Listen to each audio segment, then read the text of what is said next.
பிரேஸ்வில் பிரியமான சகோதர சகோதரிகளே, அன்பு இறை மக்களே, உங்கள் ஒவ்வொருவரையும் தர்மையான மாலை பொழுதில் ஆண்டவருடைய பிரசன்னத்தில் சந்திப்பதில் பெருமகிழ்ச்சி அடைகிறோம். Price the Lord. ஆண்டவருக்குள்ளே இன்றைக்கி மாதாமாவுடைய ஃபீஸ்ட்டு நவநாளில் நீங்கள் இருக்கிறீங்க. அதனால் மகிழ்ச்சியாக வந்திருக்கணும். மகிழ்ச்சியாக வந்தவங்கெல்லாம் சேர்ந்து சொல்லுங்கள், பிரைஸ் தி லார்ட். என்ன மகிழ்ச்சி வேண்டி கிடக்கு. டிவியெல்லாம் நிறையா பிரச்சனை ப்ரோக்ராம் போயிட்டுருக்குது. இந்த மாதிரி நேரத்தில் இந்த சாமியார் வச்சு திருவிழா வச்சு நவநாள்னு சாயந்தரத்தில் ஊர்வலம் வேறு சுற்றி வந்து டயர்டாகி என்ன ஒரே கவலையாக இருக்குது. அழுகையும் அங்கலாய்ப்புமா இருக்குது. அப்படி வந்தவங்க மட்டும் சொல்லுங்கள், பிரைஸ் தி லார்ட்.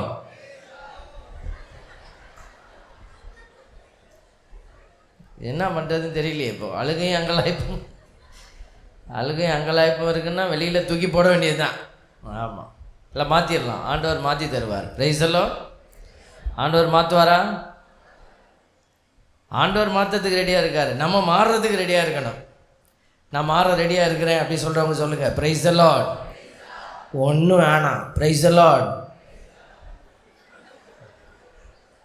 எல்லாத்துக்கும் இப்படி கட்டையை போட்டால் அப்புறம் எப்படி அடுத்ததுக்கு போகிறது?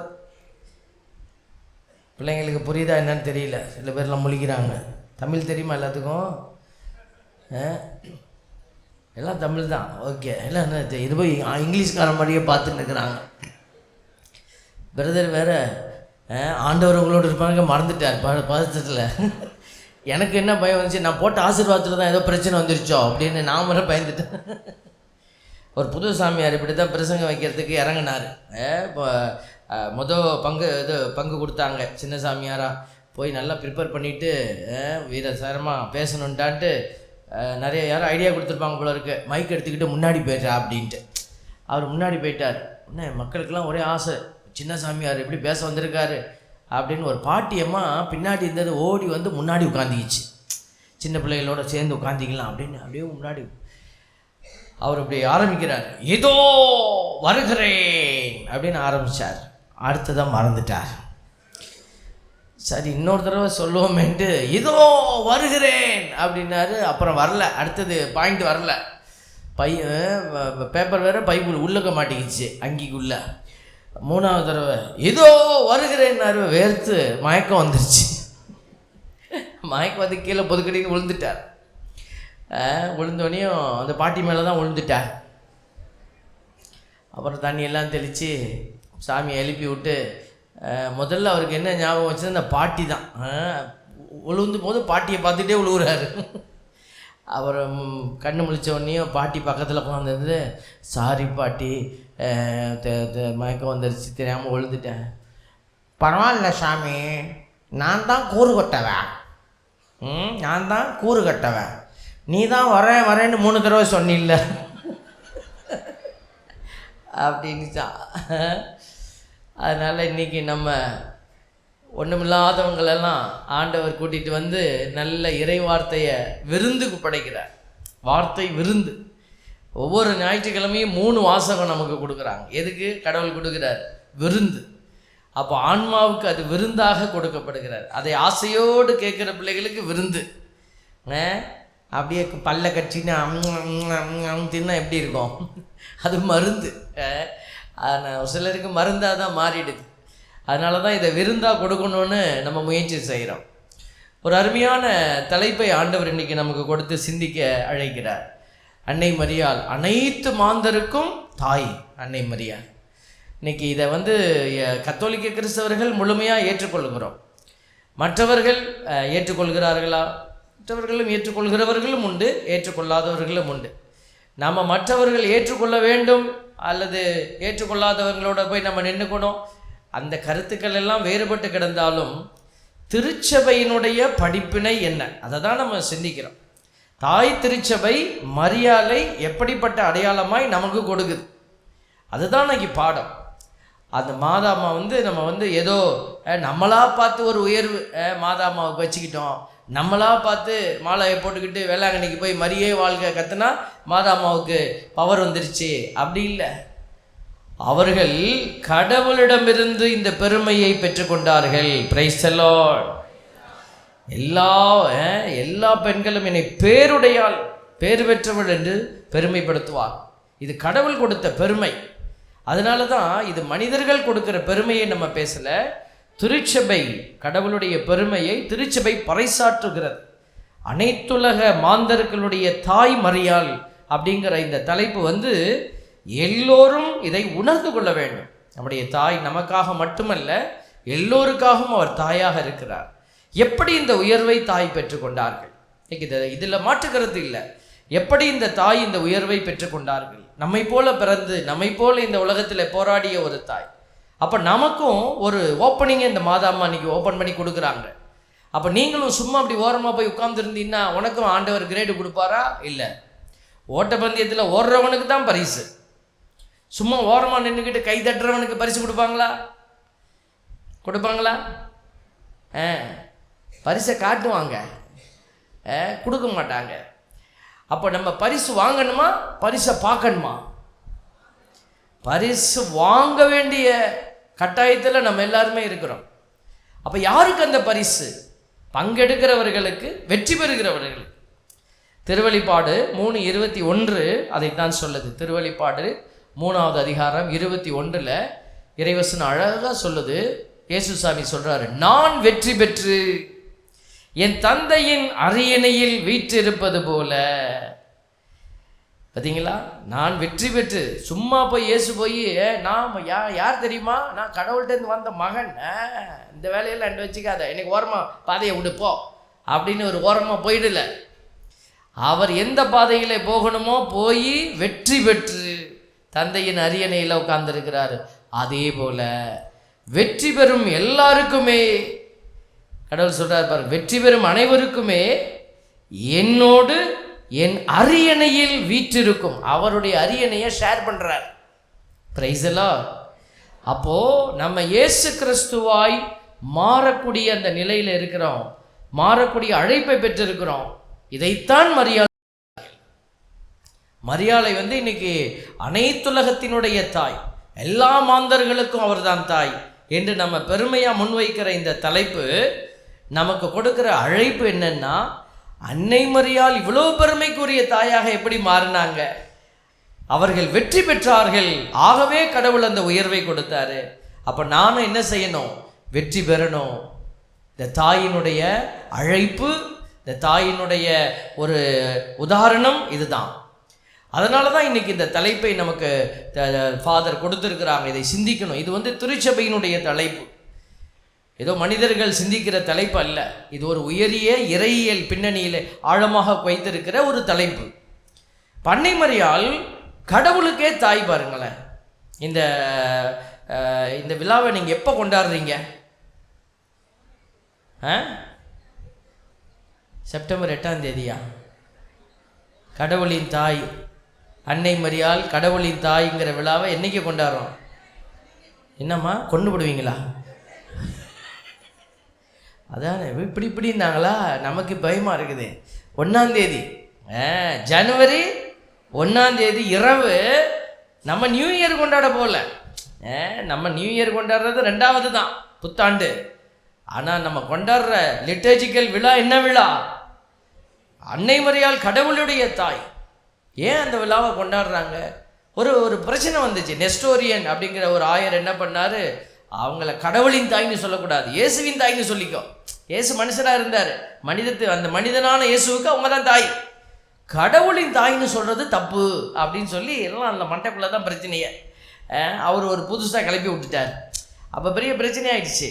அந்த மக்கள் எல்லாமே அந்த காலத்திலேயே மாதாவை கடவுளுடைய தாய்ன்னு சொல்லிக்கிட்டு இருந்தாங்க. திடீர்னு இப்படி ஒரு புரட்சி வந்த உடனேயும் என்ன சொல்கிறதுன்னு தெரியல மக்களுக்கு, அப்படியே குழம்பி போயிட்டாங்க. அப்போ தான் ஆயருக்கு பேரவை கூடியது. போப்பாண்டவர் என்ன செய்கிறாரு, அதை கவுன்சிலை கூப்பிட்டு எல்லா கர்தினால்மார் ஆயர்கள் எல்லாம் கூப்பிட்டு ஒன்றா திரட்டி அவர்கள் ஃபாஸ்டிங் ப்ரேயர் இருந்து பாருங்கள். அந்த ரோமில் அந்த சதுக்கத்தில், பேதுரு சதுக்கத்தில் பார்த்திங்கன்னா அவ்வளோ மக்கள் காத்திருக்கிறாங்க. என்ன பதில் சொல்ல போகிறாங்க இந்த ஆயர்கள், இந்த போப்பாண்டவர் என்ன சொல்ல போகிறாரு அப்படின்னு அவர்கள் காத்திருந்த சமயத்தில் கதவு திறந்தது.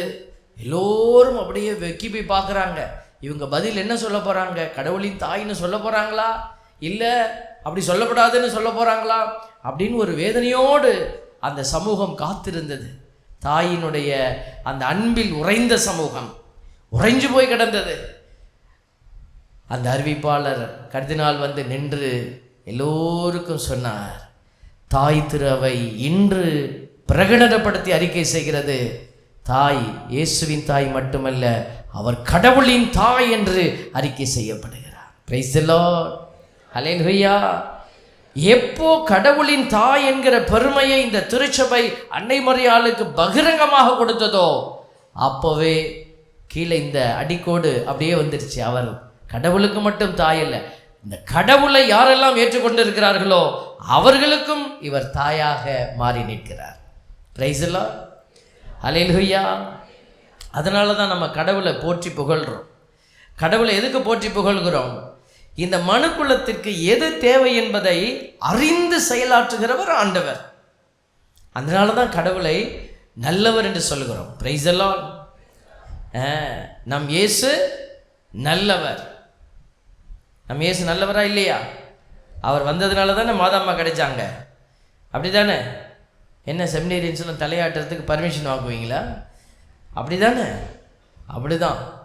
நம் இயேசு நல்லவர், ஒருபோதும் கைவிடார், ஒரு நாளும் விலகிடார். பாடுங்க பார்ப்போம். நம் இயேசு நல்லவர், ஒருபோதும் கைவிடார், ஒரு நாளும் விலகிடார். நிறைய பேர் பாடிட்டீங்க, கொஞ்சம் பேருக்கு வாயே திறக்கலை. நம்ம என்ன சரிகமா பதினைக்கு ஆள் எடுக்க வந்தோம், சூப்பர் சிங்கருக்கு ஆள் எடுக்க வந்தோம். ஆண்டவர் நீ எப்படி பாடினாலும் பாரியான்னு பார்ப்பார். நம்ம கண்டிப்பாக இந்த மாதிரி ஜெபத்தில் பதில் சொல்லணும், பாடணும், துதிக்கணும், எல்லாமே செய்யணும். பூசைக்குள்ளே வந்து நம்ம செய்யாதபடி ஒருத்தன் பார்த்துப்பான், வாயை திறக்காதபடி ஒருத்தன் பார்த்துப்பான். யார் அவன்? நம்ம சொந்தக்காரன். பாருங்க, உங்களுக்கு பேய் பிடிச்சிருக்கா இல்லையான்னு நீங்களே கண்டுபிடிச்சிடலாம். எப்படி? எதுக்குமே வாய் திறக்கல, பிரைஸ் தி லார்ட் வரலை, அல்லேலூயா வரலை, இந்த மாதிரி பாடும்போது எதுவுமே வரலை. சாமியார் சொல்றார் ஆண்டவர்களோடு இருப்பாராக, இருந்தா இருந்துட்டு போ, எனக்கு என்ன அப்படின்னு இப்படியே நின்னீங்கன்னா நீங்கள் சொல்லிக்கலாம் உங்ககிட்ட வேற ஒருத்தன் இருக்கிறான்னு. ஆண்டவர் இல்லாமல் வேறு ஒருத்தனை வச்சிருக்கிறவங்க சொல்லுங்க பிரைஸ் தி லார்ட். அப்போ தான் என்ன செய்யணும்? நம்ம எதிர்த்து போராடணும். ஒரு வீட்டுக்குள்ளே ஒரு பாம்பு வருது, நம்ம என்ன செய்வோம்? கத்துவோமா இல்லையா? ஐயோ பாம்பு பாம்புன்னு. அப்போது நமக்குள்ளே இருக்கிற தீமை வெளியில் போகணுன்னா என்ன செய்யணும்? நம்ம ஆண்டவரை நல்லா சத்தமாக துதிச்சா போதும், ஓடி போயிடுவான் பிசாசு. Price the Lord. நம் இயேசு நல்லவர், ஒருபோதும் கைவிடார், ஒரு நாளும் விலகிடார். சொல்லுங்க, நம் வெரி குட் நல்லவர், ஒருபோதும் கைவிடார், ஒரு நாளும் விலகிடார்.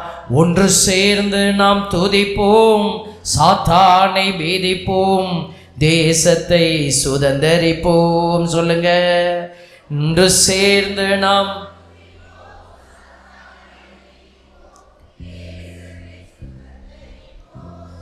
அப்போ நமக்கு கடவுள் தேசத்தை சுதந்தரிக்கிற ஆற்றலை கொடுத்திருக்கிறார். ஆண்டவர் நமக்கு எல்லா விதமான ஆற்றலையும் கொடுத்து தேசத்தை சுதந்தரிக்கிற வல்லமையை கொடுத்திருக்கிறார். அன்னை மரியாள் அந்த வல்லமையோடு செயல்பட்டாங்க. அன்னை மரியாளுடைய ஜெபம் தனக்காக மட்டும் இல்லை. இஸ்ரேலில் இருக்கிற துன்பப்படுற பிள்ளைகள், ஐயோ பக்கத்து வீட்டில் சாப்பாடு இல்லாமல் கிடைக்குதுங்க, அவங்களுடைய ஜெபம் பக்கத்தில் இருக்கிறவங்களை பற்றி மட்டுமே இல்லை, யூனிவர்சல். அன்னை மரியாளினுடைய ஜெபமும் தாகமும் அவருடைய மனவேதனையும் உலகமே காப்பாற்றப்படணும்னு அவங்களுக்குள்ள பற்றி எரிந்து கொண்டிருந்தார். அதனால தான் அந்த தாயை கடவுள் தெரிந்தெடுக்கிறார். அவ்வளவு பெண்கள் இருந்த இடத்துல ஏன் இந்த தாய்? அவருடைய எண்ணம், அவருடைய ஏக்கம் உலகம் முழுமைக்குமான ஏக்கமாக இருந்தது. அன்னை மரியாளை சிறு குழந்தையாக இருக்கிற பொழுதே அவர்கள் அர்ப்பணித்து விட்டார்கள். அந்த அர்ப்பணத்தினுடைய ஆழம் அவர்களுக்குள்ளே பற்றி எரிந்து கொண்டிருந்தது. பாருங்க, இன்னைக்கு இறைவனின் தாய் மரியான்னு சொல்லி KP 431 இந்த அறிக்கையானது பிரகடனப்படுத்த விட்டது. புனித அகுஸ்தினார் சொல்றாரு பாருங்க, ஒரு மனிதனின் உடலில் உள்ள உறுப்புகள் எல்லாம் நாக்குகளாக மாறினும் மரியன்னையை அவருடைய தாய்மைக்கு ஏற்றவாறு புகழ முடியாதான். Praise the Lord. அவங்க அவ்வளவு பெருமைக்குரிய ஒரு தாய்மை அன்னை மரியாளுடைய தாய்மை. சிலுவைக்கு அடியில் நின்று அடையாளத்தை இன்னைக்கு 4 வரியில் வாசிச்சிட்டோம். கொஞ்சம் யோசிச்சு பாருங்களேன். இன்னைக்கு நம்மளா இருந்தால் அப்படி விடுவோமா? இன்னைக்கெல்லாம் இப்போ எங்கள் அம்மா இருக்கிறாங்க, எங்கள் அம்மா உடனே பிள்ளை எங்கே இருக்குது ஏது இருக்குதுன்னு உடனே என்ன ஃபோன் அடிப்பாங்க. உடனே நான் எடுப்பேன், என்னம்மா காதுக்கும் பேசு, நம்ம சத்தம் அம்மாவுடைய பக்கத்தில் கேட்கும். சொல்லுங்கம்மா அப்படின்னு. எங்கேப்பா இருக்கிற? நான் வந்து கொட்டைப்பட்டில் இருக்கேன். ஏன்ப்பா கொட்டைப்பட்டு எங்கேயாவது அப்படியே போயிட்டே இருக்கியாப்பா அப்படின்னு வாங்க, கவலை. அப்பப்போ அப்படி பேச்சு வரும். இல்லைம்மா அது பூசைதானே. சரிப்பா, பார்த்து நல்லபடியாக செஞ்சுட்டு வாப்பா, சாப்பிட்டுக்கப்பா, தண்ணியை பார்த்து குடிச்சிக்கப்பா, ஒரு கன்சர்ன். ஆனால் இயேசு அங்கும் எங்குமாக சுற்றி திரிந்த பொழுது இந்த தாய் ஒவ்வொரு நொடியும் செத்து போனாங்க. ஒவ்வொரு நொடியும் சிலுவைக்கு அடியில் நின்ன தாய் கடைசியில் தான் நின்னாங்கன்னு நமக்கு தெரியுது. அப்போது இந்த மகனை முழுவதுமாக திட்டத்திற்கு கையில், நீங்களாம் தெரியும் சாமியார்னா இது எப்படிப்பட்ட ஒரு பெருமைக்குரிய பணி எல்லாருக்கும் தெரியும். அதனால தான் இன்றைக்கி இவ்வளோ பெரிய பிள்ளைங்களை அவன் அனுப்பி விட்ருக்குறாங்க. அவங்க அப்பா அம்மா, ஏய் சாமியாரா போயிட்டாண்டா வரணும் சொன்னாங்களா இல்லையா? எனக்கும் சொன்னானு.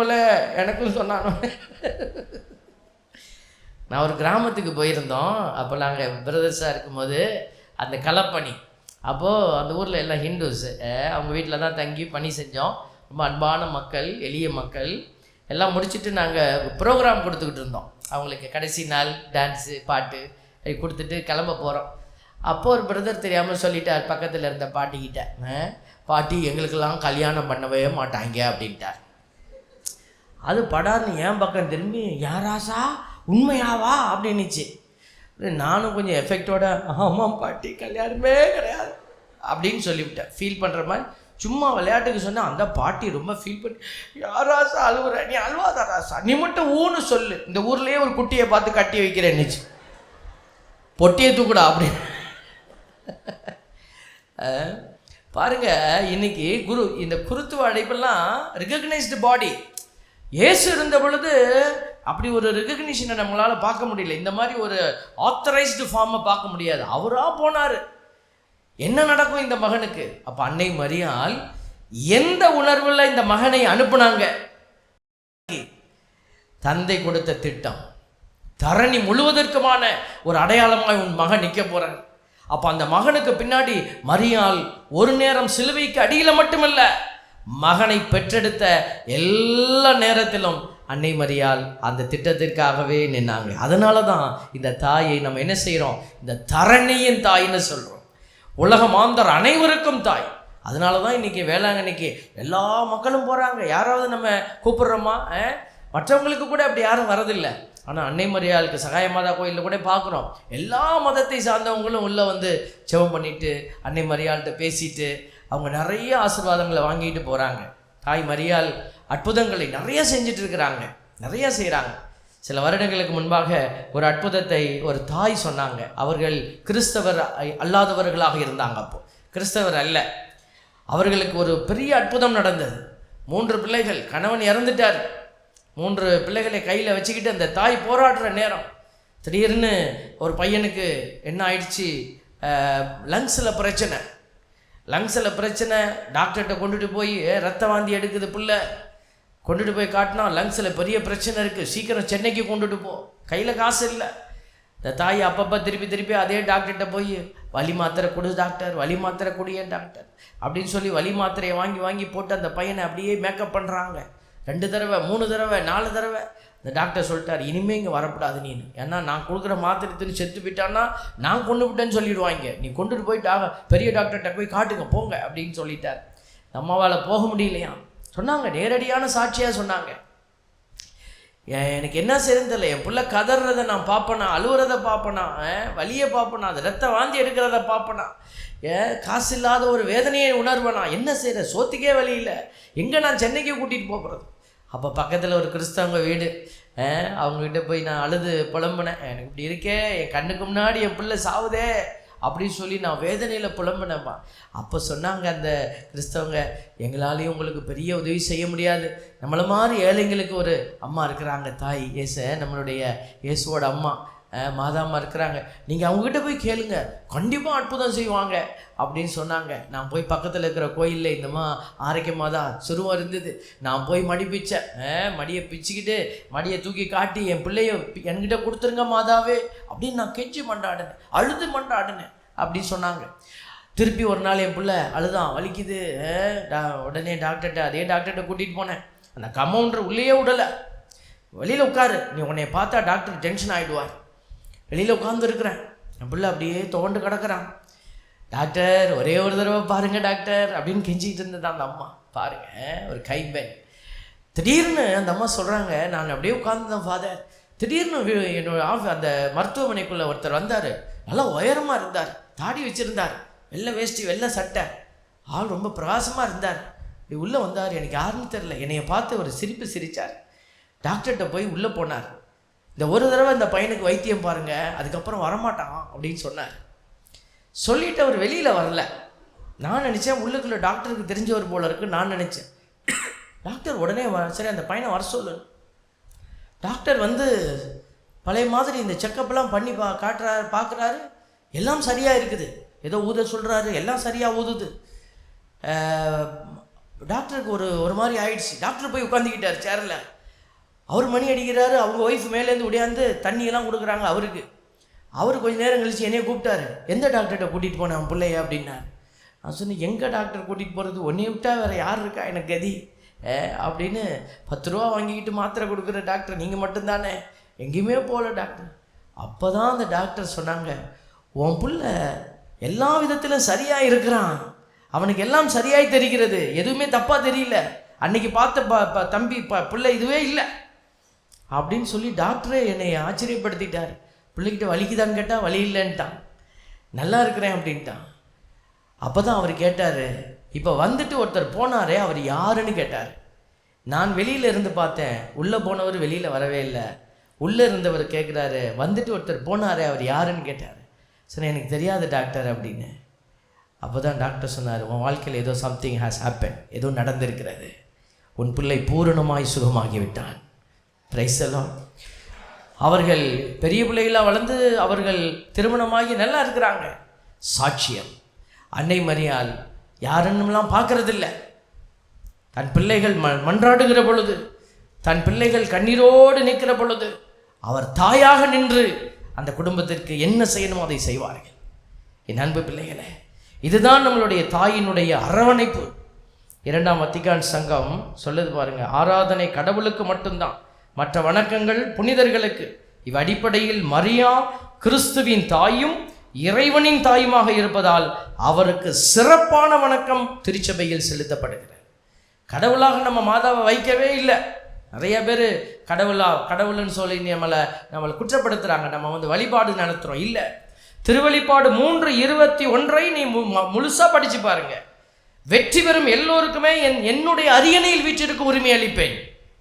அன்னை மரியாள் ஆண்டவரோட இன்னைக்கு அரியணையில் வீற்றிருக்கிறாங்க. புனிதர்கள் அப்படித்தான், எல்லாருக்குமே இயேசு கிறிஸ்து தன்னுடைய அரியணையில் அவர் அந்த மகிமையை கொடுத்திருக்கிறார். ஏன்னா அவர்கள் இந்த உலகத்திலே இயேசுவுக்கு சான்று பகர்ந்த பிள்ளைகள், இயேசுவை மாட்சிப்படுத்தின பிள்ளைகள். இந்த தாய் மரியாள் வாழ்ந்த ஒவ்வொரு நிமிடமும் தந்தையையும் மகனையும் மாட்சிப்படுத்தினார்கள். அதனால தான் இன்னைக்கு இந்த திருச்சபை அந்த தாயை மாட்சிப்படுத்தும்படி கடவுள் கட்டளையிட்டிருக்கிறார். என் அன்பு பிள்ளைகளே, அன்னை மரியாளுக்கு 1000 சிறப்புகள் இருந்தாலும் கூட இறைவனின் தாய், இந்த மனுக்குலத்தின் தாய் என்று சொல்லுகிறதுல தான் நமக்கெல்லாம் ஒரு பெருமையும் ஒரு இன்பமும் ஒரு மகிமையும் அடங்கி இருக்கிறது. அதனால தான் இந்த விழாவை நம்ம சிறப்பாய் அறிக்கை செய்கிறோம். இந்த தாய் திருச்சபையினுடைய தாய். திருச்சபை மத்தேயு நற்செய்தி 16:18 நம்ம பார்க்குறோம், உன் பெயர் பேதுரு, இந்த பாறையின் மேல் திருச்சபையை கட்டுவேன், பாதாளத்தின் வாயில்கள் அதன் மேல் வெற்றி கொள்ளாது. பாருங்க, இந்த பேதுரு மனம் ஒடிந்து கிடந்த பொழுது இந்த பேதுருவை கூட்டிட்டு அவரை பலப்படுத்தினது இந்த தாய் மரியா. சீடர்கள் எல்லாம் பயந்து ஓடிட்டாங்க. திருப்பி கூட்டிட்டு திருச்சபைக்கு முதல் வித்தை இட்டது இந்த தாய் மரியா. அதனாலதான் நீ எந்த திருச்சபையை கொண்டாடி கொண்டிருந்தாலும் சரி, நம்ம கத்தோலிக்க திருச்சபை, நம்முடைய திருச்சபை, அல்லது வேற எந்த திருச்சபையை கொண்டு வைத்திருக்கிற பிள்ளைகளாக இருந்தாலும், நீங்கள் யாராக இருந்தாலும் திருச்சபை என்கிற பெயரை நீ யூஸ் பண்ணினாலே நீ தாய் மரியாளை மறந்துவிடக்கூடாது. தாய் மரியாள் தான் எல்லா திருச்சபைகளுக்கும் அவர்தான் அடித்தளமிட்ட மூல ஒரு சீடத்தியாக விளங்குகிறார்கள். அவர்கள்தான் முதல் சீடத்தி. அதனால தான் இன்னைக்கு தாய் திருச்சபையினுடைய அடித்தளத்தை பேசுகிற பொழுது தாய் மரியாளை எல்லா கூட்டத்துக்கும் தாயாக பேசி கொண்டிருக்கிறோம். 1 கொரிந்தியர் 14:12 சொல்லுது பாருங்க, இதுபோலவே நீங்களும் இருக்கிறீர்கள், தூய ஆவியார் அருளும் கொடைகளை ஆர்வமாய் நாடும் நீங்கள் திருச்சபையை கட்டி எழுப்பும் கொடைகளையே தேடி அவற்றில் வளர்ச்சி அடையுங்கள். இதைத்தான் அன்னை மரியாள் செய்து கொண்டிருக்கு. வெறும் தாய், நான் அம்மா அம்மான்னு சொல்லிட்டு மாதாம்மா உட்கார்ந்துருக்கல. யாருக்கு என்ன கொடுக்க வேண்டும்? அந்த தாய்க்கு அந்த மகனுக்கு உயிர் கொடுத்தாங்க. இன்னும் பல இடத்துல நீங்கள் போய் பாருங்க, அற்புதங்களை தாய் நிகழ்த்தி கொண்டு இருக்கிறாங்க. நேற்று கூட ஒரு ஃபங்க்ஷனுக்கு போயிருந்தப்போ ஒருத்தவங்க சொன்னாங்க, குழந்தை ரொம்ப நாளாக இல்லை, ஒரு முட்டி போட்டு மாதாமாட்ட ஜெபம் பண்ணதில்லை, 3 குழந்தை ட்ரிப்ளெட்டாக பிறந்துருச்சான். நான் சொன்னேன், ஐயோ இனிமேல் நான் முட்டி போட்டு ஜெபம் பண்ண மாட்டேமா அப்படின்னு. முட்டி போட்டு ஜெபம்னா 3 பிள்ளை ஒன்றா பிறந்துருதான். என்னப்பா முட்டி போட்டு ஜெபம் பண்ணாதீங்க. இன்னொரு திருத்தலத்துக்கு போயிருந்தேன். அங்கே கிணத்துல தண்ணி, அதில் ஒரு அற்புதம். அந்த தண்ணீரை குடிக்கிறவங்களுக்கெல்லாம் நோய் நீங்குகிறது. அதுவும் ஒரு அன்னையினுடைய திருத்தலம், கோயம்புத்தூர் பக்கம். அப்போ நோய் நீங்குகிறது.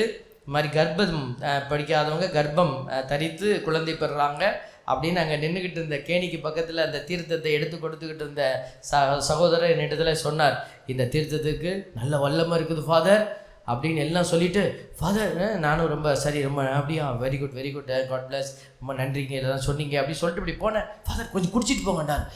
வேணாம் அப்படின்னு. அவர் ஏன் ஃபாதர்னாரு, ப்ரெக்னென்ட் ஆகிடும் அப்படின்னு சும்மா நகைச்சுவைக்காக சொல்லிட்டு சிரிச்சுக்கிட்டே போயிட்டேன். ஏன்னா பூசிக்கு போகிறோம், அதனால் அதை பிடிக்கல நான். பாருங்கள், திருச்சபையை கட்டி எழுப்பும் கொடைகளை நம்மக்கிட்ட வளர்த்து எடுக்கணும் அன்னை மரியாள். அதுக்கு தான் நமக்கு தாயாக இருக்கிறாங்க. சும்மா நான் தாயாக இருக்கிறேன்ப்பா, என்கிட்ட வா, நான் எல்லாத்தையும் உனக்கு கொடுத்துட்றேன், நீ ஜம்முன்னு ஓரமாக உட்காந்து பாவம் பண்ணிக்கிட்டே இருப்பா. இதுக்காகவா தாய் அன்னை மரியாளை தாய் தாய்ன்னு சொல்லிக்கிட்டு இருக்கோம்? இல்லை, அவர்கள் தாயாக இருந்து இந்த தரணிக்கு வழிகாட்டுகிறார்கள். எந்த வழியை காட்டுவாங்க? இயேசு கிறிஸ்துவினுடைய வழியை அவங்க காட்டுறாங்க. இயேசுவை பார், என் மகன்கிட்ட போ, என் மகன்கிட்ட போங்க, நீ என்ன தப்பு செஞ்சிருந்தாலும் பரவாயில்ல, என் மகன்கிட்ட போப்பா. மகன்கிட்ட சொல்லுவாங்க, எப்பா பிள்ளை வரான்ப்பா, நான் வர சொல்லிட்டேன்ப்பா, நீ அவனை பார்த்துக்கப்பா. பாருங்க, மன்னிக்கிற தாய், நம்மை இயேசுவின் பக்கமாய் வழி நடத்துகிற தாய். ஏன்னா அவங்களுக்கு நல்லா தெரியும், இந்த இயேசு தான் வழி, இயேசு தான் வாழ்வு. அதனால தான் நம்ம சொல்கிறோம், இயேசு சொன்னார் இல்லையா, எந்த தெய்வமும் சொல்லாததை இயேசு சொன்னார். என்ன சொன்னார்? நிறைய சொன்னார். ஆனால் இயேசு மட்டும் வித்தியாசமாக ஒன்று சொன்னார். என்ன சொன்னார்? நானே வழி, நானே உண்மை, நானே வாழ்வுன்னு சொன்னார். Price the Lord. நானே வழி, நானே ஜீவன் மகளே, உனக்கு நானே வழி, நானே சத்தியம், நானே ஜீவன் மகனே, என்னாலன்றி உனக்கு விடுதலை இல்லை, என்னாலன்றி உனக்கு மீட்பும் இல்லை. பாத்தீங்களா? இதைத்தான் மாதாமா சொல்லிக்கிட்டே இருக்கிறார். என் மகனால தான் உனக்கு மீட்பு உண்டு, என்னால மீட்பு இல்ல. மாதாமா ஒரு நாளும் சொல்லவே மாட்டாங்க. அன்னை மரியாள் சொல்லுகிற மிக அழுத்தமான செய்தி, என் மகன் வழியா உனக்கு மீட்பு உண்டு. அந்த மகனிடத்தில் போங்க, அவர் சொல்வதை போல செய்யுங்க. ஆகவே தான் நம்ம எல்லாருக்கும் எப்படி ஒரு குடும்பத்துல தாய் தன் பிள்ளைகள் தரம் கெட்டு போய்விடக் கூடாது என்பதற்காக சரியாய் வழிநடத்த முயற்சிப்பாங்களோ, பிள்ளைகள் எப்படி பசியினாலே மடிந்து போய்விடக் கூடாது என்பதற்காக உணவளிப்பார்களோ, அதே போல இந்த தாய் வழிகாட்டுகிற வார்த்தை என்கிற மன்னாவை அளிக்கிற அற்புத சுரம்பியாக இருந்து இன்றைக்கும் செயலாற்றி கொண்டிருக்கிறார்கள். அன்னை மரியாளை மரியே வாழ்க என்று கத்துகிற கூட்டமாக நீங்கள் இருந்தீர்கள் என்று சொன்னார். கண்டிப்பாக வேதத்தை கையில் எடுத்து வைத்துக் கொண்டு கத்துகிற பிள்ளைகளாக நீங்கள் இருக்க வேண்டும். இதுதான் மாதாமாவுக்கு பிடிக்கும்.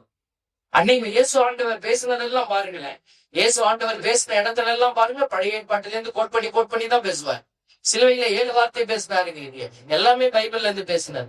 இதெல்லாம் மாதாமா சொல்லி கொடுத்தது. அப்ப மாதாமா ஃபுல்லா மெமரைஸ் பண்ணி கரைச்சி வச்சிருந்தாங்க. அவங்க தோரா என்கிற அந்த 5 நூல்கள், அவர்களுடைய அந்த பழைய ஏற்பாட்டு நூல்கள், இறைவாக்கினர்கள் நூல்கள் எல்லாம் அவர்கள் படித்து மனனம் செய்து வைத்திருந்தார்கள். இன்னைக்கு நம்ம மாதா நல்லவங்க, தாய் என்று சொல்லுகிறோம். அந்த தாய் சொல்லுகிற பாதை வார்த்தை உனக்கு தெரியுமா? பைபிளை நீ கையில எடுக்கிறியா? வார்த்தை என்ன கையில எடுக்கல. இதுதான் சொல்லுகிறோம். ஒவ்வொரு ஞாயிற்றுக்கிழமையும் 3 வாசகம். மன்னா உனக்கு வழங்கப்படுகிற விருந்து. ஆஸ்பத்திரியில படுத்து கிடக்குறோம்னு வச்சுக்கீங்களேன், ஒரு பெரிய நோயாளி. திடீர்னு போய் நீங்க போய் நல்ல மட்டன் பிரியாணி, மந்தி பிரியாணி எடுத்து எழுந்திருச்சு குஞ்சி சாப்பிடுப்பான்னா அந்த பேஷண்ட் எழுந்து சாப்பிடுவாங்களா? சாப்பிட முடியாது. ஏன்? அது சீக்காளி. கொஞ்சம் கொஞ்சமா ரசச்சோறு இதெல்லாம் சாப்பிட்டு தேத்தன பிற்பாடுதான் அதை சாப்பிட முடியும். அதே போலதான் நிறைய பேருக்கு இந்த 3 வாசகங்கள் வாசிக்கிறது ஒண்ணுமே புரியாது. அப்படியே உட்காந்துருப்பாங்க. அப்ப நீங்க மார்க் போட்டுக்கலாம், நம்ம எப்படிப்பட்ட ஜீவனா இருக்கிறோம். ஆஸ்பத்திரியில கிடக்குற நோயாளி மாதிரி இருக்குது ஆத்மா. ஆத்மா பலனா இல்ல. அதனாலதான் 3 வாசகம்லாம் ஒண்ணுமே புரியல. இப்ப கூட வாசிச்சாங்க. முதல் வாசகம், 2வது வாசகம், 3வது வாசகம். உங்களால சொல்ல முடியுமா 3 வாசகம் எங்க இருந்து வாசிச்சாங்கன்னு? பைபிள்ல இருந்து தான் வாசிச்சாங்க. அதுதான் எல்லாத்தையும் சொல்ல முடியும். ஆனா எங்க இருந்து வாசிச்சாங்க தெரிஞ்ச நீங்களே சொல்லிக்கங்க, மார்க் போட்டுக்கங்க. தெரியாதவங்க சொல்லிக்கங்க, நாம சீக்காளியாமா அப்படின்னு. தேவ பிள்ளைங்க, அப்போ இந்த விருந்து எதுக்கு? ஆத்மாவுக்கு விருந்து. வார்த்தை. இதைத்தான் மாதாமா நமக்கு கொடுக்க விரும்புறாங்க. இயேசுவிட விருது வாங்கி வார்த்தை என்கிற மன்னாவை. அதனாலதான் ஆண்டவருடைய அந்த வார்த்தையை நம்ம புரிந்து கொள்ள வேண்டும். இன்னைக்கு தாய் மரியாள் ஏதோ நீங்களும் நானும் நினைச்சதுனால அவங்கள உயர்த்தி அன்னை மரியாள் தாய் தாய்ன்னு சொல்றது இல்லை. இது உங்களுடைய என்னுடைய விருப்பம் அல்ல. விண்ணகத்திலிருந்து இறங்கி வந்தவருடைய வார்த்தை. அதுங்க இது யாரோ ஒருத்தர் ரோட்ல போனது சொல்லிட்டு போகலங்க. பைபிள்ல நம்ம பாக்குறோம். லூக்கா நற்செய்தியில செக்கரியாவுக்கு ஒரு சந்தேகம் வருது. கோயில்ல செக்கரியா தூக்கம் போடும் போது ஆண்டவருடைய தூதர் வர பாருங்க. செக்கரியா வானதூதர் பார்த்து, வானதூதர் செக்கரியாட்ட பேசிட்டார், உனக்கு ஒரு குழந்தை பிறக்க போதுறான் அப்படின்னு சொல்லிட்டார். உடனே இது நடைபெறும் என எனக்கு எப்படி தெரியும்? நான் வயதானவன், அதுபோல் என் மனைவியும் வயது முதிர்ந்தவர் ஆயிற்றே என்றார். உடனே 19வது இறைவசனம் சொல்லுது பாருங்க. வானதூதர் கோபம் வந்துச்சு. வானதூதருக்கு என்ன சொல்றாரு அவரிடம்? நான் யாரு நினைச்சேன் ரோட்ல போறோம்னா, நான் காப்ரியேல். நான் யாரு? நான் காப்ரியேல், கடவுளின் திருமுன் நிற்பவன். பாருங்க இந்த வார்த்தை எவ்வளவு வல்லமையான வார்த்தையை பாருங்களேன். நான் காப்ரியேல், கடவுளின் திருமுன் நிற்பவன், உம்மோடு பேசவும் இந்த நற்செய்தியை உமக்கு அறிவிக்கவும் அனுப்பப்பட்டேன். என் வார்த்தையை தூக்கிட்டு நான் சொல்றேன்னு நினைச்சியா? அங்க என்ன சொல்லி விட்டாங்களோ அதை சொல்றேன் நான் அப்ப அந்த வார்த்தை எங்கிருந்து வந்தது? ஆண்டவரிடமிருந்து வந்த வார்த்தை. இதே கபரியேல் தான் அன்னை மரியாளுக்கு முன்னாடி நின்று, கண்ணி நீ கருத்தாங்கி ஒரு மகனை பெற போகிறார், அவருக்கு இயேசுன்னு பெயரிடுங்க, அவர் தான் எல்லாத்தையும் மீட்க போற. பாருங்க, இது கடவுளின் ஆவி உன் மீது நிழலிடும். இந்த வார்த்தையெல்லாம் கபிரியேல் தூதரா சொல்லல. அங்கே தந்தை கொடுத்த அந்த வார்த்தையை எடுத்து வந்ததுதான் கபிரியேல். வார்த்தை தந்தையிடமிருந்து இறங்கி வந்தது இந்த தாய்க்கு. பாத்தீங்களா எவ்வளவு பெருமைக்குரிய தாயே. இன்னைக்கு ஒரு சிலர் அவமானப்படுத்துறாங்க, அவர்களுக்காக நம்ம ஜெபிக்கவும். அவர்கள் அவமானப்படுத்துறாங்கன்னு நீ ஆவேசமடைய தேவையில்லை. நீங்களும் நானும் இந்த அன்னை மரியாளை புகழ்வதாக நினைத்து கொண்டு அவமானப்படுத்துவதை நிறுத்திவிட்டு, அன்னை மரியாள் எனக்கு ரொம்ப பிடிக்கும், வீடு பூரா மாதா படம், ஆனா பைபிள்ல இருந்து 2 வசனம் கேட்டா ஒன்னும் தெரியாது. பாருங்க யோசுவே பிள்ளைகள் எப்படி இருக்கணும். அந்த அன்னை மரியாள் இதயத்திலே தாங்கி இருந்ததெல்லாம் இறை வார்த்தை. வார்த்தையினாலே தன்னை ஆத்மாவை கட்டி எழுப்பி ஆத்மாவிலே விருந்து உண்டு மகிழ்ந்த தாய். இன்னைக்கு இந்த விருந்தை நீங்கள் உண்டால் மட்டும்தான் நீங்கள் வெற்றி பெற முடியும். என்ன எழுதியிருக்கனே தெரியல, எப்படி நீங்க ஓடுவீங்க? என்ன சொல்லப்பட்டிருக்கிறது என்பதை அறிந்து கொண்டால் தான் நீ உன்னுடைய ஓட்டத்தை நீ வைக்க முடியும். அந்த ஓட்டத்தை நீ மேற்கொண்டால் தான் வெற்றி அடைய முடியும். வெற்றி அடைந்தால் தான் ஆண்டவரோடு போய் அதிகணையில் அமர முடியும்.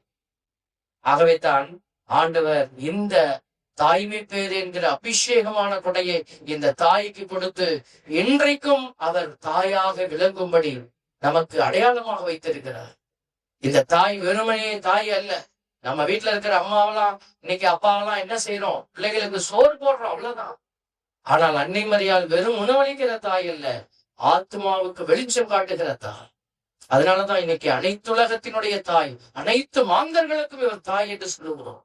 ஆகவே தர்மையான நாளில் அன்னை மரியாளினுடைய தாய்மை பேற்றை நினைத்து பெருமை கொள்ளுகிற நாம உணர்ந்து பார்க்க வேண்டிய ஒரு விஷயம், ஆண்டவர் இந்த தாயை நம் கண்முன் வைத்து கொடுத்திருப்பது ஏதோ அவரை பெருமைப்படுத்துவதற்காக மட்டுமல்ல, நம் வாழ்வை அழகுபடுத்திக் கொள்ள, நம் வாழ்வை சரிப்படுத்திக் கொள்ள, ஆண்டவர் விரும்பும் விதமாக நம்முடைய வாழ்வை அமைத்துக் கொள்ள. பாருங்க, இன்னைக்கு வாசகங்கள் எல்லாம் மிக தெளிவாக வாசிக்கப்பட்டிருக்கிறார். தாழ்ச்சியோட அன்னை மரியாள்கிட்ட இருந்தது சுயநலம் இல்லாத ஒரு அன்பு. நீ ஏதாவது சோறு போடுறியா, அதை பண்றியா, இதை பண்றியா, உன் பெருமைக்காக செய்யாது. நீங்க எல்லா இடத்துலயும் ஒரு பெருமை ஓடிக்கொண்டு இருக்கிற, அந்த பெருமையை ஓரமா வச்சுட்டு கடவுளுடைய பெருமையை முன்னாடி வை. இந்த தாய் சொல்லி கொடுக்கிற அடையாளம் இதுதான். தாயோட பெருமை, கடவுளோட பெருமை. பாத்தீங்களா, இந்த தாய்மையின் அடையாளமே அதுதான். முழுவதுமாக தன்னை கையளிச்சுட்டு அப்படியே நின்று கொண்டிருந்த தாய். யாராவது பெருமை பாராட்டுவாங்க, நம்மளுக்கு தலையில கிரீடம் வைப்பாங்க, அதுக்காக இந்த தாய் செய்யவே இல்லை. சிலுவைக்கு அடியில நிக்க வேண்டிய நிர்பந்தம் வந்த போது கூட அவருக்கு தெரியாது இந்த மனுக்குலம் இப்படி இந்த தாயை பேறு பெற்றவள் என்று போற்றி புகழ்வாங்கன்னு. அவங்க அதை பத்தி எல்லாம் யோசிக்கல. தந்தையினுடைய திட்டத்திற்காக தன்னை முழுவதுமாக ஒப்பு கொடுத்து தாழ்ச்சியோடு நின்ற தாய், சுயநலம் இல்லாத அன்பை கொடுத்து நின்ற தாய். இந்த தாயுடைய வழியைத்தான் நம்ம கடைபிடிக்க அழைக்கப்பட்டிருக்கிறோம். குடும்பத்துல செய்யக்கூடிய காரியங்களை கூட சுயநலத்தோடு செய்கிறோம். ஏதாவது கிடைக்குமான்னு பார்த்துட்டு செய்யறோம். ஆலயத்துல பணி செய்கிறோம். ஆலயத்துல செய்யக்கூடிய பணிகள் கூட அது அவமானத்திற்குரிய செயல்களாக மாற்றப்பட்டு கொண்டு இருக்கிறது. ஏன்னா என் பெருமை இருக்கிறதா. சாமியார் அவங்களை பெருமைப்படுத்தலன்னா உடனே சண்டை. சாமியாரோட பேச்சுவார்த்தை இல்லை. கோயிலுக்கு எதிராக, சாமியாருக்கு எதிராக செயல்படுவது, நல்ல காரியங்களை கூட செய்ய மறுப்பது, இப்படிப்பட்ட செயல்பாடுகள் எல்லாம் ஆண்டவரிடமிருந்து வருவதில்லை, அன்னை மரியாளுடைய அடையாளத்திலிருந்து வருவது அல்ல. ஆகவே தன் பிள்ளைகளை இன்னைக்கு நம்ம யோசிப்பார், நம்முடைய பெருமை கடவுளுடைய பெருமையினுடைய அடையாளமா இருக்கணும். இன்னைக்கு வாசகங்கள் நமக்கு அடையாளப்படுத்துகிறது. 2வது வாசகத்துல 2 மலையை பற்றி பேசுது. இன்னைக்கு நான் வாசகம் எபிரேயருக்கு எழுதப்பட்ட திருமுகம். சீனாய் மலை, சியோன் மலை. சீனாய் மலை பயமுறுத்துகிற மலை. தொட்டவெல்லாம் செத்து போயிட்டான். ஆடு மாடுக்கு தெரியாம போய் தொட்டுச்சு, செத்து போச்சு. அங்க கேட்ட சத்தம் பயங்கரமா இருந்துச்சு, கேட்க முடியல. அதுதான் சீனாய் மலை. கடவுள் அப்படிதான் இருந்தார் முதல்ல. அப்படி இருந்த தெய்வம் தான், தொட்ட முடியாதவரை, நெருங்க முடியாது, அப்படி வல்லமையோடு இருந்த தெய்வம் தான் சீயோன் மலையின் அடையாளமாய் மாறினார். அங்குதான் அன்பு பகிரப்பட்டது. அங்குதான் எல்லாம் கடவுளுடைய அடையாளமாய் மாற்றப்பட்டது. மக்களுக்கு ஏதுவான திருக்கூட்டம், திருச்சபையினுடைய கூட்டம் இணைந்து மகிமைப்படுகிற, மகிழ்ச்சி அடைகிற ஒரு கூட்டமாக அந்த சீயோன் மலை மாற்றப்பட்டது. அதுல ஒரு வார்த்தை வருமாறுங்கள, நிறைவு பெற்ற நேர்மையாளர்கள். பாத்தீங்களா, இந்த வார்த்தை வரும், படிச்சு பாருங்க. நிறைவு. நம்ம நிறைய நல்லது செஞ்சுக்கிட்டு தான் இருக்கிறோம். நம்ம நினைச்சிட்டு போறோம் நம்மளா நல்லவங்கப்பா, கோயிலுக்கு போறோம், வரோம், சாமி கும்பிடுறோம், நன்மையா வாங்குறோம். தயவு செய்து யோசித்து பாருங்கள். நீங்கள் நேர்மையாளர்களை போல இருக்கலாம், ஆனா நிறைவு பெற்ற நேர்மையாளராய் நீங்க இருக்கணும். நிறைவு பெற்ற நேர்மையாளர்களுடைய கூட்டம் அங்க நின்னுச்சான். அதனாலதான் நிறைவை நோக்கி பயணிக்கணும். இயேசுசாமி அதுக்கு தான் அழைப்பு கொடுக்கிறார். தந்தை நிறைவுள்ளவராய் இருப்பது போல நீங்களும் நிறைவுள்ளவராய் இருங்க. அன்னை மரியாள் அந்த நிறைவை சுவைத்தவங்க. அந்த நிறைவு எங்க கிடைச்சிச்சு, எங்க பார்த்தாங்க? சிலுவைக்கு அடியில மட்டும் இல்ல, அதை தாண்டியும் அவங்க செயல்பட வேண்டியிருந்தது. சீடர்கள் எல்லாம் ஓடி போனவங்க எல்லாம் திருப்பி கூப்பிட வேண்டியிருந்தது. அப்ப மாதாமா கோவிச்சிக்கல, ஏண்டா என் பிள்ளைய தனியா விட்டுட்டு ஓடுவீங்க, நீங்க எல்லாம் போங்கடா, என் முன்னாடி வராதிங்க. கோவப்படல. பேதுரு அழுது அழுது அவருடைய கற்கள் எல்லாம் புலி விழுந்ததாக வேத கோப்புகளில் எழுதப்பட்டிருக்கிறது. ஆனால் அன்னை மரியாள் கூப்பிட்டு தோல்ல தட்டி கொடுத்து, கவலைப்படாத, என் பிள்ளை உன்னை மன்னிச்சிருப்பார், நீ ஏன் நீ தைரியமாயிரு, அவர் சொன்ன வேலையை போய் செய்யுங்க, வாங்க எல்லாம் சேர்ந்து ஜெபிப்போம்.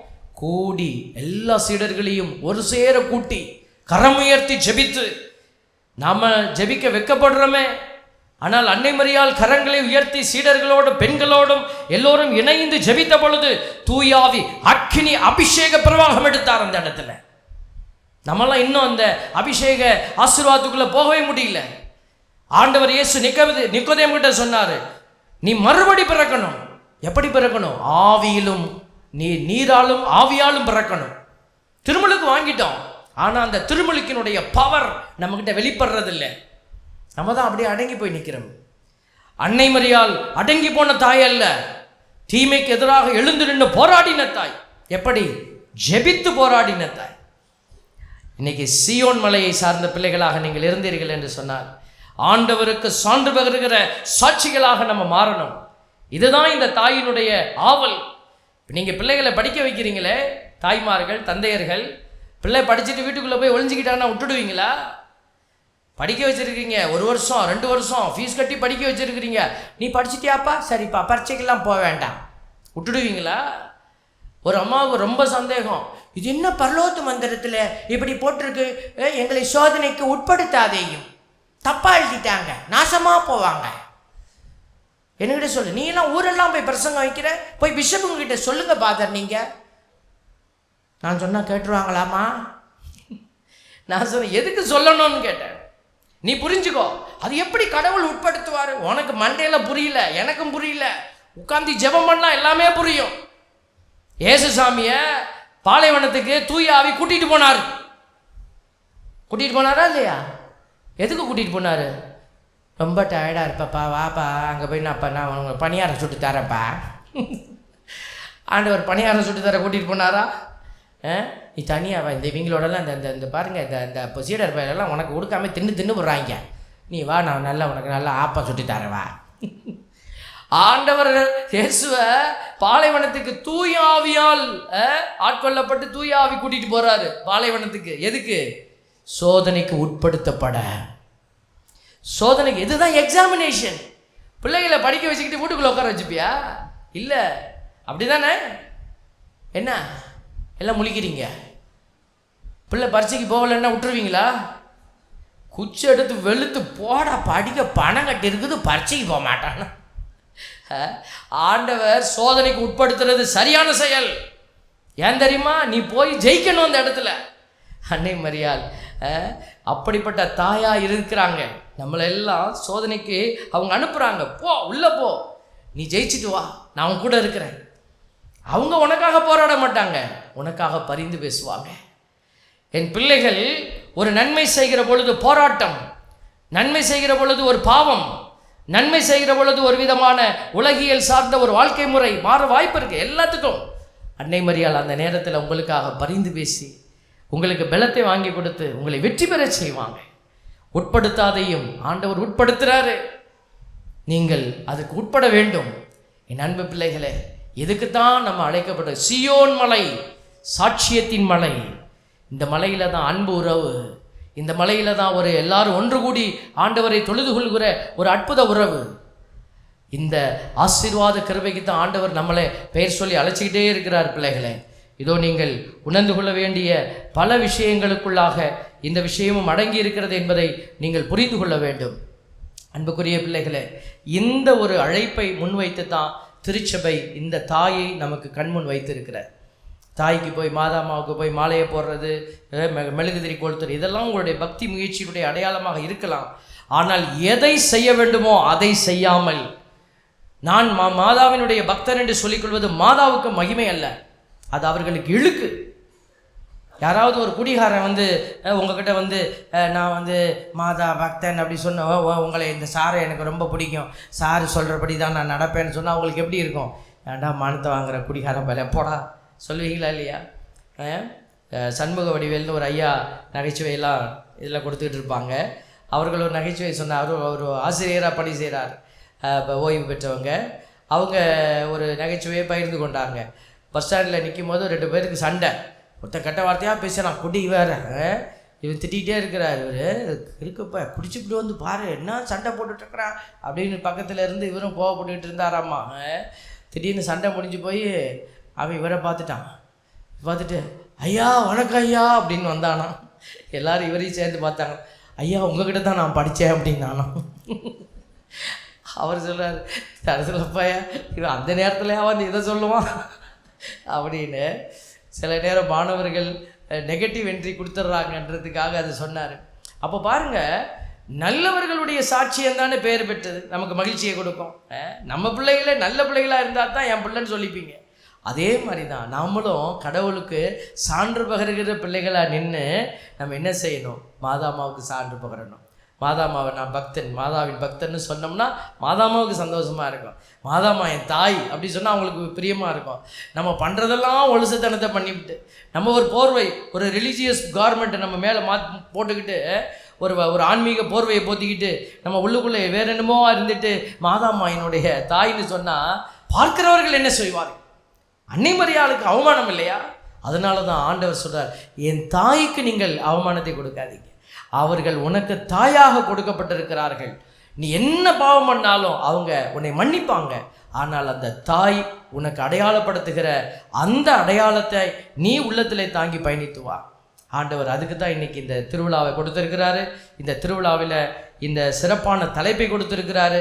சிந்தித்து பாருங்கள், நீங்கள் தாய் அன்னை மரியாள் என்னுடைய தாய் என்று சொல்லியிருக்கிறீங்களா? அப்படி சொல்லுவதற்கு தகுதியோடு சொல்லியிருக்கிறீங்களா? உண்மையாலுமே நீங்கள் சொல்கிறதை கேட்டு மாதாமா சந்தோஷப்பட்டிருப்பாங்களா? ஒருவேளை இதுவரைக்கும் சொல்லலைனாலும் பரவாயில்ல, travel from feast to feast. நான் எல்லா ஃபீஸ்ட்லேயும் எல்லாருக்கும் சொல்கிற ஒரு செய்தி இதுதான். அன்னை மரியாளை பெருமைப்படுத்த நீங்கள் இந்த திருவிழாவிலிருந்து அடுத்த திருவிழாவுக்கு பயணித்து பாருங்களேன். இந்த தாயினுடைய ஒரே ஒரு 3 குவாலிட்டியை நீங்கள் மனசுக்குள்ளே வச்சுக்கொள்ளுங்க. அந்த குவாலிட்டியை நீங்கள் ப்ராக்டிஸ் பண்ணி பாருங்களேன். கண்டிப்பாக அடுத்த திருவிழாவில் உங்கள் இதயம் மகிழும். உங்கள் இதயம் ஆண்டவருக்கு முன்னாடி அகமகிழ்ந்து நிற்கும். ஏன்னா நீங்கள் சாதிச்சுட்டு வந்து நிற்பீங்க.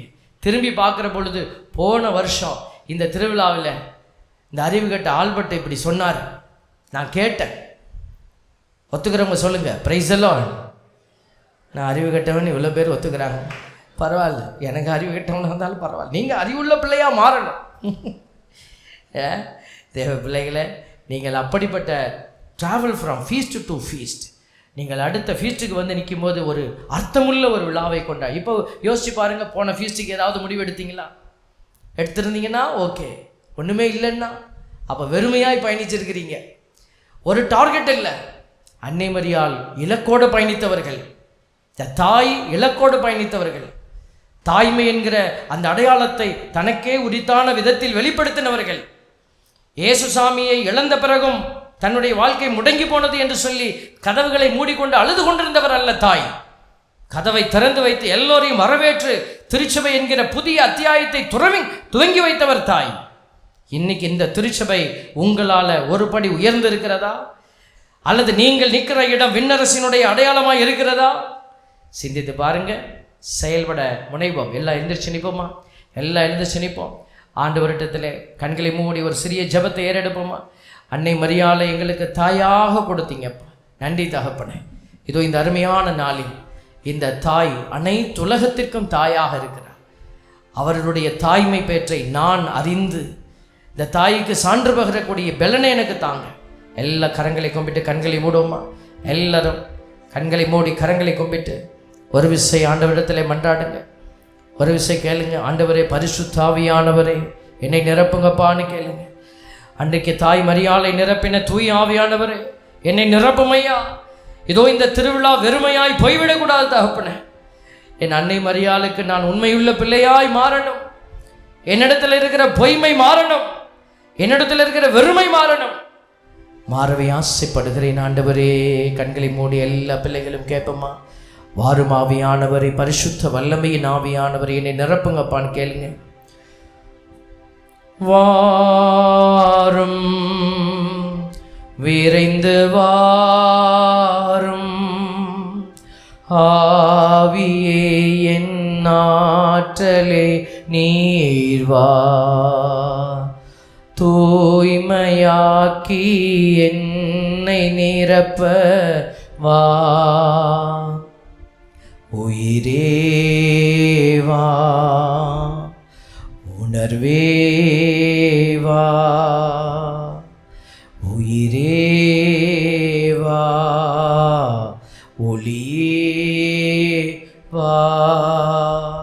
பரிசுத்த ஆவியானவரே பிள்ளைகளை நிரப்ப இறங்குவார். இந்த ஆலயம் நிரம்பி இருப்பது போல பிள்ளைகளுடைய இதயமும் நிரம்பி இருப்பதாக. இன்று வந்த பிள்ளைகள் யாரும் வெறுமையாய் செல்லாதபடி தூய் ஆவியானவர் தாமே பிள்ளைகளை நிரப்புவீராக. என் தாய் மரியாளுடைய பரிந்துரை இப்பொழுது பிள்ளைகளுக்காக ஏறெடுக்கப்படுகிறது என்பதை நாங்கள் நம்புகிறோம். நம்பிக்கையின் பேரிலே சிறு குழந்தைகள் முதல் பெரியவர்கள் வரை எல்லோரையும் ஒப்பு கொடுத்து செபிக்கிறோம். அனைத்து மாந்தருக்கும் தாயாக கொடுக்கப்பட்ட எங்கள் தாயினுடைய பரிந்துரை முத திருமுன் கேட்கப்படும் என்கிற நம்பிக்கையிலே வந்திருக்கிற அனைவருடைய இதயத்தையும் உம்முடைய அன்பின் ஆவியானவர் பற்றி எறிய செய்யக்கூடிய செயல்பாட்டின் ஆவியானவர், இதோ தாய்க்கும் மகனுக்கும் சான்று பகருகிற அந்த சாட்சியத்தின் ஆவியானவர் எங்களை நிறைத்து ஆசீர்வதிப்பாராக. இயேசு கிறிஸ்துவின் வல்லமையான நாமத்திலே மன்றாடி செபிக்கிறோம். ஜெபம் கேளும் நல்ல பிதாவே, ஆமென். எல்லோரும் ஒருமுறை வலதுகிற முயற்சி சொல்லுவோம். ஆமென்.